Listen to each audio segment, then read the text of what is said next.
Please. Please. Please, I can't breathe. Don't shoot. Don't shoot. Don't shoot. What's that? Don't shoot. Don't shoot.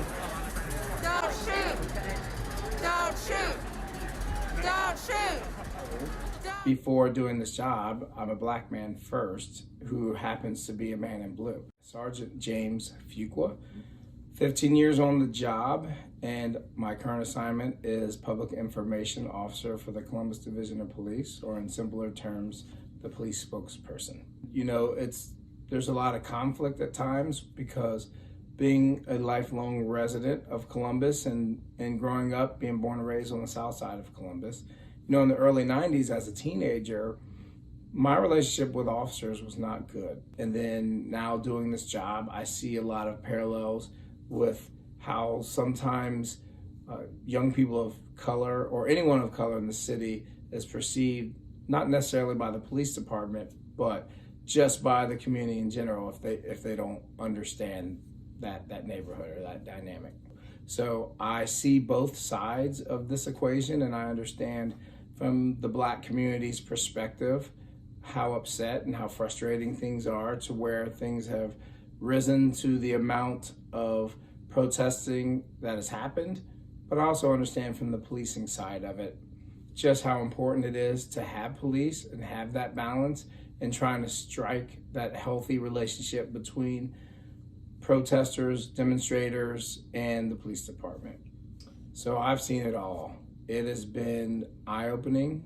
You know, I never thought in my 15 years of my career that I would ever see the things that I've seen during this protest. I mean, I've seen as young as toddlers to as old as people in their late 60s, maybe even early 70s. I've seen so many diverse backgrounds that are fighting for one cause, and that's an awesome thing. We want to promote and encourage peaceful protesting.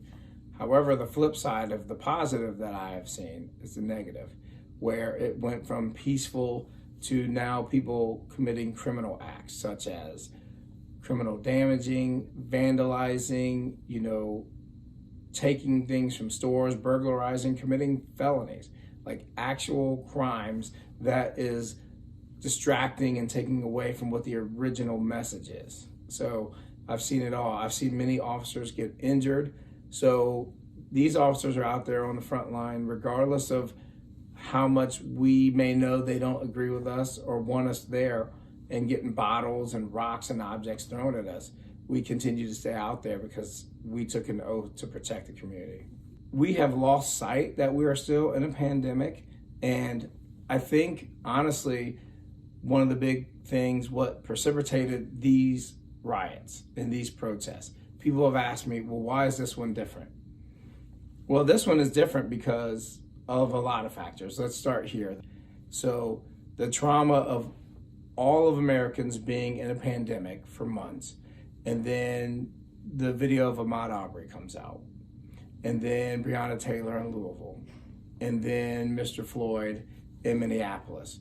My point is, we are all at an all-time high stress level, and we've never had a chance to emotionally heal from each one of those major incidents. So the totality of all of those together was like a combustible explosion, and people were tired and they couldn't take it anymore. So the COVID-19 pandemic has been a huge stress for everyone, not just police. And that is part of the reason why I think this particular incident has sparked nationwide change.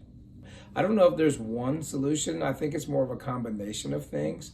You know, one of the biggest things that we as officers need to continue to focus on, which we have done much better lately, is not meeting people where we want to, but meeting them where they're at. And what I mean by that is there's going to be a lot of resistance because there's generations of people who do not trust the police based on maybe they saw their uncle or their father or someone in their family get locked up, maybe a sibling. So the only time they've ever had any interaction with officers is in a negative capacity. So naturally, they're not going to have that trust. So that's one way. Another way is to continue to do community outreach. We need to continue to do programs that we're doing now, like TAPS, which is a program that is specifically designed to help bridge the gap between officers and young people. We focus on middle school age kids at the moment, and that program has shown itself to be very successful. So just continuing to do community outreach and find different organizations that we can work our way into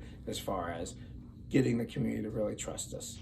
And the other thing I would say, if you're past the point of protest, this is action time.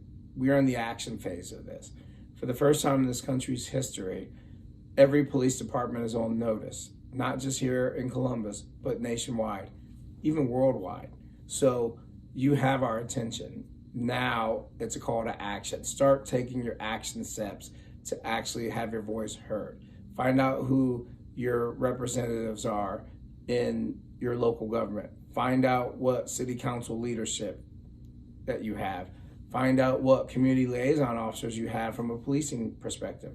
Find the people that have the ability to make real impact and change. Hi, my name is Shawn Fuqua, Columbus Police Information Officer. I'm Black and my life matters.